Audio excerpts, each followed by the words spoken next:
ఓం మహాగణాధిపతయే నమ. ఓం గురుభ్యో నమ. ఓం శ్రీమాత్రే నమ. అరుణాం కరుణాతరంగితాక్షీం ధృతపాశాంకుశపుష్పబాణచాపాం అనిమాదిభిరావృతాం మయూకై అహమిత్యేవ విభావయే భవాని. శ్రీమాత్రే నమ. మనం ఈరోజు దక్షిణాయనం ప్రారంభమై 6 నెలలు ఉంటుంది. ఈ 6 నెలలు కూడా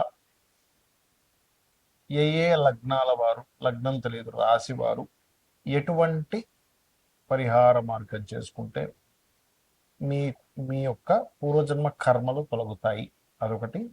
రెండవది, 6 నెలల్లో ఏ నెలలో ఎటువంటి కర్మలు ఆచరించాలి, అందులో ముఖ్యంగా దైవిక కర్మలు అని చెప్పేది, సహజంగా చేసుకునేటువంటి వేరు. ఇక్కడ date of birth, time, place, రాశి, నక్షత్రము, లగ్నం తెలియని వారు కూడా ఏ ఏ నెలల్లో ఈ 6 నెలలు ఇటువంటివి ఆచరిస్తే మన కర్మ తొలగుతుంది. మరియు ఇది శ్రావణ మాసం కాబట్టి శ్రావణ మాసంలో మనకి ఎవరెవరికి ఎటువంటి ఇబ్బందులు ఉన్నప్పుడు ఎటువంటి దానములు ఇచ్చినట్లయితే బాగుంటుంది అనేటువంటి విషయాలు ఇప్పుడు మనం తెలుసుకుందాం. మిథున లగ్నము, మిథున రాశి, మిథునం వారికి కనుక చూసుకున్నట్లయితే ఇక్కడ ప్రత్యేకంగా లగ్నాధిపతి లగ్నం నుంచి పంచమ స్థానాధిపతిని మనం చూస్తున్నాం. ఈ శ్రావణ మాసంలో కానివ్వండి, ఈ దక్షిణాయనంలో కానివ్వండి, మనం సూర్యుడి యొక్క అనుగ్రహాన్ని పొందుతున్నందుకు కృతజ్ఞతగా చేసుకునేది ఏం చేయాలి? సూర్య భగవాను చూస్తూ లలితా సహస్రనామాలు శ్రవణము లేదా పఠనం చేయండి. సూర్యుని చూస్తూ చేయొచ్చు, నిండు పౌర్ణమిగా ఉండేటువంటి చంద్రుని చూస్తూ కూడా చేయొచ్చు. దీంట్లో ప్రత్యేకంగా మీరు ఈ రవి నీచ పొందుతాడు ఎప్పుడు అంటే అక్టోబర్ 15వ తేదీ నుంచి నవంబర్ 15వ తేదీ మధ్యలో. ఆ సమయంలో ప్రత్యేకంగా మీరు సూర్య భగవాను చూస్తూ ఒక మంత్రాన్ని రెగ్యులర్గా చాంటింగ్ చేయండి. ఈ దక్షిణాయనంలో ఏమిటది అంటే ఓం భానుమండల మధ్యస్థ భైరవీ భగవాల్యై నమః అనేది చేయండి. ముఖ్యంగా సూర్యబలం మీకు ఎందుకంటే పంచమ స్థానంలోకి ఎప్పుడైతే రవి వస్తాడో ఇమ్యూనిటీని తగ్గించే మంత్ అవుతుంది మీకు అది. కాబట్టి ఆ సమయంలో కాస్త ఎక్సర్సైజులు చేయడము, వాకింగ్ చేయడము, లేనట్లయితే సూర్యుడికి అర్ఘ్యం వదలడము, ఈ మంత్రాన్ని ప్రత్యేకంగా చేయడం వల్ల రాంగ్ డెసిషన్స్ అనేవి తీసుకోవడం జరగదు. అలాగే ఎవరైతే చూడండి ఇప్పుడు దశమ స్థానంలో ఉండే శని వక్రించాడు, ఇది ఉద్యోగ సంబంధించిన విషయంలో దూర ప్రాంతాలకు వెళ్ళడం ద్వారా యోగిస్తుంది. అయితే ఆ దూర ప్రాంతానికి వెళ్ళడం ద్వారా మరింత బాగా యోగించాలంటే రాహుతో కలిసి ఉన్నటువంటి కాబట్టి ఈ దక్షిణాయనంలో వీలున్నంత మట్టుకు మీరు దుర్గా ఆరాధన మరియు 9లో రాహు ఉన్నప్పుడు పితృదేవత ఆరాధన, పితృదేవతలకు తర్పణాలు వదలడము చాలా ఎక్కువగా చేయాలి ఈ దక్షిణాయనంలో. మీకున్నటువంటి ఇప్పుడున్నటువంటి గ్రహస్థితిని గనక చూసుకున్నట్లయితే. అలాగే అందులోని మీకు కుజుడు 4వ భావంలో జూలై 28 నుంచి ఒక నెలన్నర పాటు ఉంటాడు కాబట్టి ఆ సమయంలో వాహనాల మీద వెళ్ళేటప్పుడు, రోడ్లు దాటేటప్పుడు, గృహాలు ఏదైనా స్థలం ఏదైనా తీసుకునేటప్పుడు చూసుకొని తీసుకోండి. అన్ని విధాలా మీకు బాగుంటుంది. ముందుగా ఈ రాసుల్లో సూర్య భగవానుడు ఈ ఉత్తరాయణం అంతా కూడా భూమి నుంచి నీరు ఏదైతే ఉంటుందో గ్రహించి నీరు పలానా ఏవేవైతే తీసుకోవాలో తీసుకొని దక్షిణాయనంలో మొత్తం వదులుతాడు. అందుకే మనకి దక్షిణాయనంలో వర్షాలు పడడం జరుగుతుంది. మరి ఆయన అంత పని చేస్తున్నాడుగా, సూర్య భగవానుడే లేకపోతే పరిస్థితి ఏమిటి? అసలు ప్రపంచమే ఉండదు ఇంకక్కడ. అలాంటప్పుడు ఆయనకి కృతజ్ఞతగా 6 నెలల పాటు 6 విధములైనటువంటివి మనం పాటించాలి. మీది ఏ నక్షత్రమైనా, ఏ లగ్నమైనా, ఏ రాశి అయినా సంబంధం లేదు. మొట్టమొదటిగా మనకి జూలై 14, 15 ఆ తారీఖు నుంచి ముఖ్యంగా 15, 16 కూడా ఒక్కొక్కసారి సూర్య భగవానుడి మార్పుల వల్ల 15 వేసుకోండి రఫ్గా.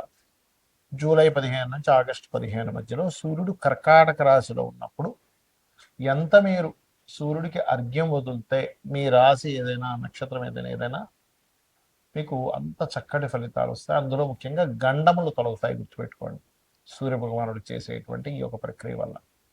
మరియు జల సంబంధించిన అదేవిధంగా క్షీర సంబంధించిన దానాలు ఎక్కువగా ఇస్తూ ఉండాలి. ఓకే, లేదా అన్నదానాలు ఎక్కువగా చేస్తూ ఉండాలి. గోవులకి ముల్లంగి తినిపించడం, మరియు కీరా లాంటివి తినిపించడం. ఇవి ఈ సేవలు ముఖ్యంగా జూలై 15 నుంచి ఆగస్టు 15 మధ్యలో మీకు విశేషమైనటువంటి యోగాన్ని ఇస్తుంది. ఎందుకంటే మన యొక్క పూర్వజన్మ కర్మని తొలగించేటువంటిది ఏదైతే ఉంటుందో దేవత ఆరాధనలో సూర్య భగవానుడి ప్రధాన పాత్ర. దాని తర్వాత లలిత సహస్రనామాలు చేసుకోమని చెప్పారు. అంటే రెండు ఒకటే, ఆ అమ్మవారే సూర్య రూపంలో ఉంది అక్కడ.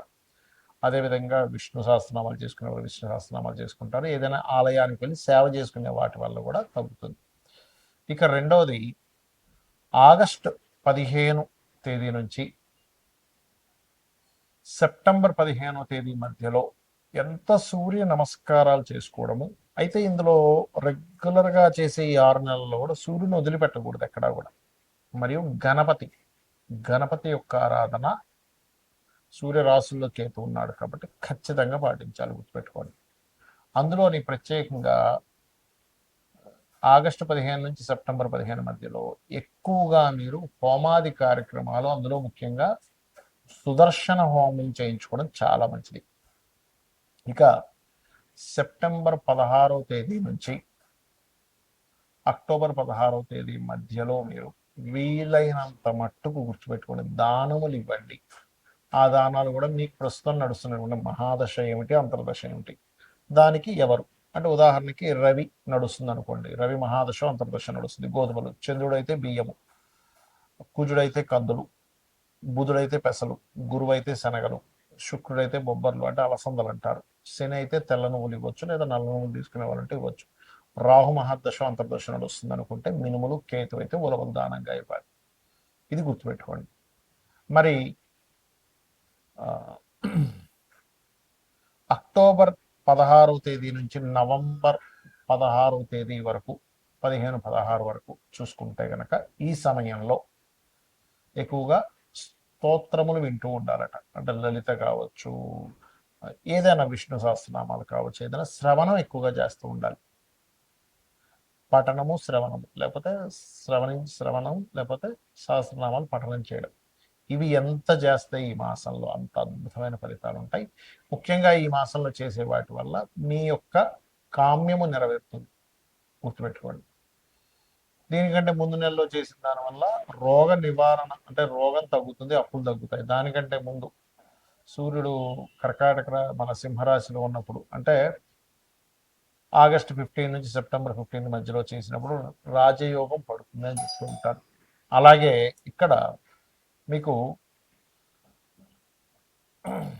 నవంబర్ 15వ తేదీ నుంచి డిసెంబర్ 15 మధ్యలో, అంటే ఇది 5వ నెలకు వచ్చేసాం మనం, ఆ సమయంలో కూడా జలతర్పణములు కొంతమంది చూడండి రాత్రిపూట చేస్తూ ఉంటారు. కొన్ని సాధనలు, కొన్ని అమ్మవారి సాధనలు కొన్ని ఉంటాయి దశమహావిద్యలవి.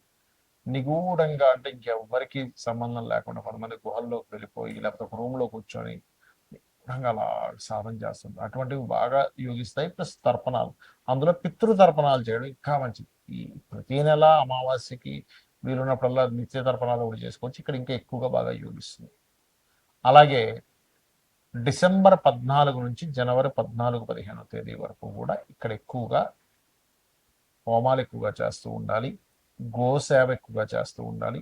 వీలైతే మీరు హోమంలో కూర్చోలేకపోతే కనీసం హోమం జరిగే దగ్గర నెయ్యిని దానంగా ఇవ్వండి. అక్కడ అంటే నెయ్యిని మీరు ఏదో దానం ఇస్తున్నారని ఫీల్ అవ్వకుండా, నాకు ఈ భగవంతుడు ఈ యొక్క అవకాశాన్ని ఇచ్చాడు అనేటువంటి భావనతో ఇవ్వండి. ఇక శ్రావణ మాసంలో శ్రావణ శుక్రవారాలు, సోమవారాలు, శనివారాలు, మంగళవారాలు ఉంటాయి. కుజదోషం ఉన్నటువంటి వారు శ్రావణ మంగళవారాలు చేసినట్లయితే ముఖ్యంగా స్త్రీలకి ఆ యొక్క దోషము తగ్గుతుంది. వివాహం అవ్వట్లేదు, కుజదోషం వల్లే అవ్వట్లేదు, వేరే కూడా చూసుకోవాలి. శుక్రవారాలు చేసేటువంటి వారికి ప్రధానంగా ఇక్కడ మరొక విషయం ఏంటంటే, ఇక్కడ చాలామంది ఈసారి ఏంటండి 3వ వారం చేసుకోవాలట అంటే పౌర్ణమికి దగ్గరగా ఉండేటువంటి వారాన్ని చేసుకోవాలి. అది అందుకని 3వ వారం వచ్చింది ఈసారి. దానివల్ల లక్ష్మీ ప్రాప్తి, శ్రావణ సోమవారాల వల్ల మానసిక ప్రశాంతత లభిస్తుంది. కొంతమంది శ్రావణ శనివారాలు కూడా చేస్తారు, దానివల్ల శని దోషాలు తగ్గుతాయనేటువంటి ప్రతీక. అయితే ఇవి మీరు భక్తి శ్రద్ధలతో, భక్తి శ్రద్ధ భావన